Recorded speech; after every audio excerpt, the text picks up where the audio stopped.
Hi guys, and welcome to the latest episode of Johnny Talks.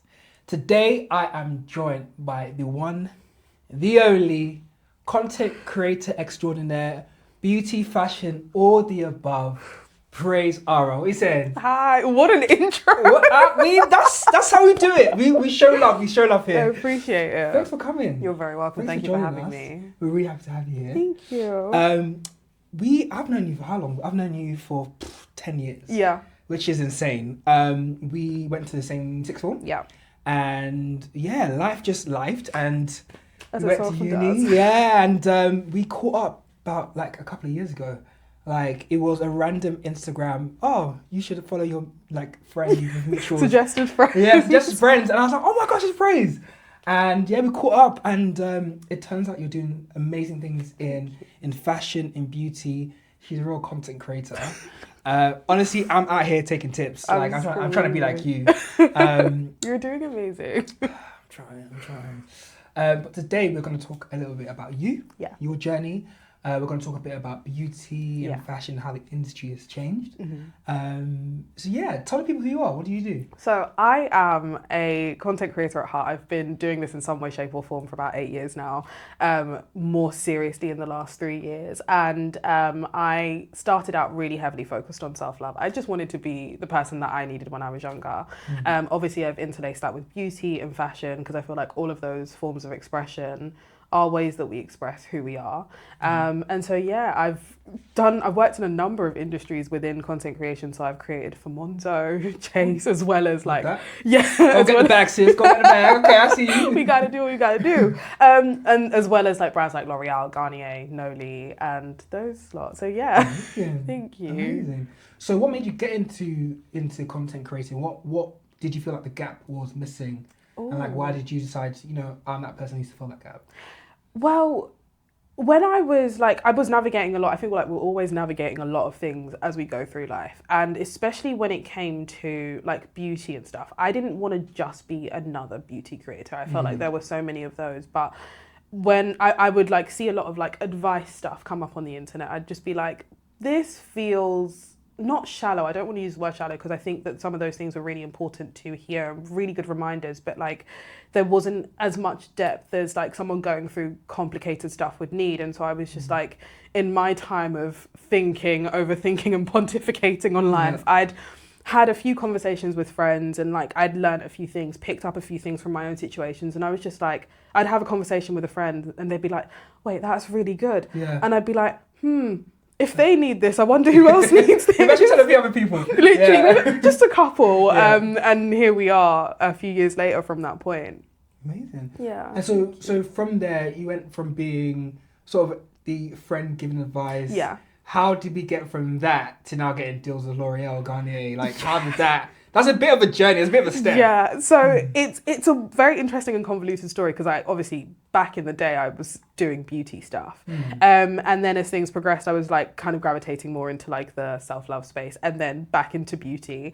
I would still do like chit chat, get ready with me's here and there, and I would like kind of get reached out to by certain like beauty brands. Yeah. Like before L'Oreal, it was like some other ones, and then my friend introduced me to a particular sort of platform where I could do like UGC work behind the scenes because we have bills to pay. Tell me about it, yeah. And so I started working. I did a couple of deals with Garnier through that. And so I was kind of recognised by them. And so I started building that relationship with them. Obviously, they're part of the L'Oreal family, as well as another brand that I worked with called Noli. That was quite recent, and that one was pretty big. Okay, no, don't plug yourself. Please plug yourself. Plug it. Don't be ashamed. Don't be embarrassed. But yeah, that was like one of the biggest deals of my career to date. I was so proud of myself for that one. But that's all within like the L'Oreal family. And so it was. I don't want to say it was accidental, but it was very kind of things happened incidentally, and I'm very, very grateful for how it panned out. Amazing. Congrats. Thank you. Congrats on the success. Thank you. If you're watching Johnny Talks right now and you're thinking, does he need a brand deal? I do. I 100% do. I can tell you, I paid for all this gear and it is expensive. So this is a very shameless plug because we have bills to pay. But I love that for you. I love that. That's amazing. Thank you so much. So now that you're in this space where you're doing beauty, you're doing lifestyle, you're advising your followers, how do you feel like the beauty industry has changed and shifted since you started to now? It has changed dramatically. I think in some ways for the better, especially obviously I'm a black woman. And when it comes to like things like shade inclusivity, being able to find products in my shade back in the day was a living nightmare. It was not good. Things weren't looking good. And we were actually having a conversation earlier about like when Fenty Beauty launched, and it was this groundbreaking thing of, I think it was 40 shades in that launch. And to the point where the conversation shifted from like, people still say this online and it really irritates me. Like when there's a dark skinned woman who happens to have really great skin, they're like, but why do you even want to wear foundation? Because yes, next, in fact, no further questions, Joanna, like move on. But like the conversation shifted from, oh, like you shouldn't, if you can't find it, maybe it's just because you're not part of their core market. Well, yeah, because you don't have products in my shade. And it shifted to like, you shouldn't even be starting a brand if you can't have an inclusive shade range. And I think that's been incredible.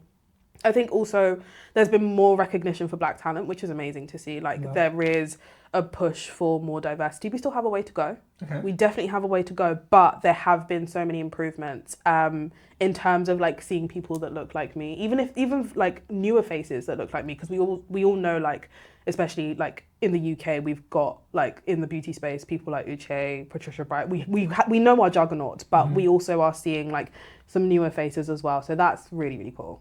I mean, we love that. And I'm actually happened to watch Patricia Bright at a talk a while ago. She's amazing. Like, you know, it's amazing to see this movement. I think social media plays such a big part of that. 100%. I think, like you said before, now brands are like, if you're not being inclusive in your shades, for example, you're not even gonna be. No one's even gonna take you seriously. Exactly. So it's amazing, and I think, you know, speaking from point of view. As a black man, I remember when like Fenty dropped. I remember I was in Manchester and I was with like a big group of us, and like all the black women in my group ran to Harvey Nichols. Like I remember it dropped, and they said, guys, nothing else is happening on this holiday until we go Harvey Nichols. I said, yes, ma'am. Okay, and then I understood my place, but it was amazing. I mean, growing up with two sisters, it was amazing to see black women feeling celebrated. And I think that, you know, when I think about beauty, that's what I think about. It's not about putting on a face. It is about feeling celebrated, feeling that I belong to be in those spaces. Yeah, like I'm allowed to be here. And I also get to play around and experiment with a different face of mine, you know, in the way that like other demographics have been able to, because they've been included in the conversations and in the shade ranges. It's that feeling of like, I too can play around with bronzer. I too can, and that sounds like such a basic thing to say, but when the deepest contour or bronzer shade has also been lighter than your foundation shade, it's like you don't really have much wiggle room there. So it is a good thing to see people, not only like seeing people that look like me not only be included but demand to be included now and feel confident to do so when they're not. And how do you think, you know, social media has evolved the beauty landscape? Because obviously we spoke about there being amazing content creators in the beauty space, but like you said, now I feel like there's more on TikTok. There's more people saying, actually, I don't just do beauty, but let's talk about life. And you know, how do you feel like social media is pushing that? And do you think these brands are listening to them? I think they don't really have a choice other than to listen to them. And I think that one of the things is that, like, obviously with social media now, especially TikTok, anybody can pick up a tripod and use the phone that they have. Literally. Literally anyone can pick up a tripod, anyone can get their phone out and like just make something. And the TikTok algorithm is crazy in the sense that like you don't know what is going to go viral. You don't know like what video is going to take off. Like you could be like just a regular guy knowing how to move through space 1 minute, and all of a sudden like you've done a video that you didn't think that you just were putting out there for fun, and all of a sudden it's like on a few million views and you're like, oh damn, oh well damn, okay. And so those, like, it's everyday voices that we're hearing from now. It's not just experts, it's everyday users that like the business is also trying to target.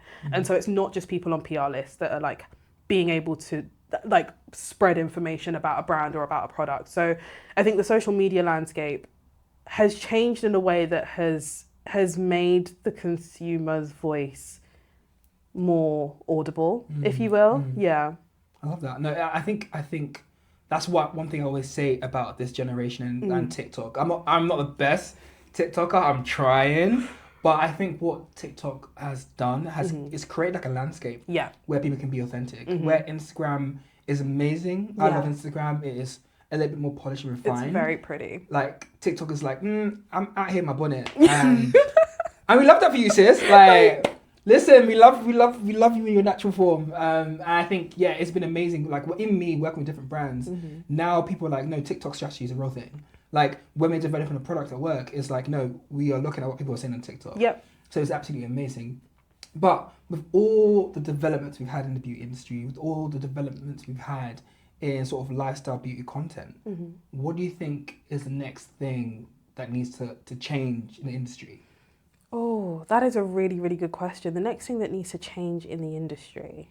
Oh, that's a good one. Listen, this is Johnny Talks. We don't ask no easy questions here, man. What's the next thing that needs to change in the industry?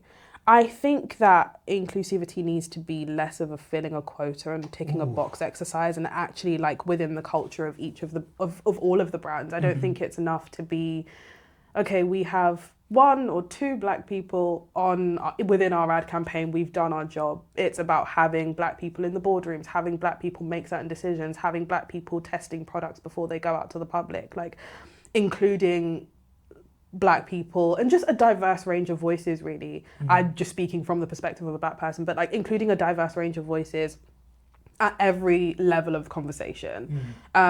Like so that, because black voices matter, obviously. Right. All voices obviously matter, but in terms of inclusivity, like it's really important to ensure that like every voice has value at every stage of the conversation. It's not just then when you want to put out an advertising campaign that you're like, okay, we need to include our token black person, but the shade doesn't fit and you actually use a different brand of foundation. That happens?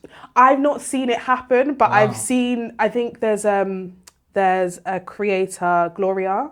One thing she's going to do is call a brand out. Oh, damn. Okay. And there was one that she did, I can't remember the brand, I think that's for the best. Yeah. But what they did was that on the packaging and on the box, the deepest shade was like advertised and shown on the box and everything as being several shades darker than when she actually swatched it on her skin. And I was like, y'all didn't talk to nobody, did you? Yeah. You didn't talk to a single black person. Wow. Like, try this on a single black person. You didn't care. You just wanted, for the sake of a bottom line, to lie and say that this was a shade that it wasn't. And I hate that. Yeah. So there needs to be more of a desire to actually include like everyone in the industry. Everyone deserves to feel beautiful. Everyone deserves to be able to experiment, and we don't get there without there being that consideration at every stage. Absolutely. And if you could go back and look at maybe like a 15-year-old Praise coming out, figuring out who she is, what would you like to see for that 15-year-old now in the industry? What would you like to see? What would you like to be the big thing that when you open up an advert and you watch it, you feel? I think the most obvious one is seen.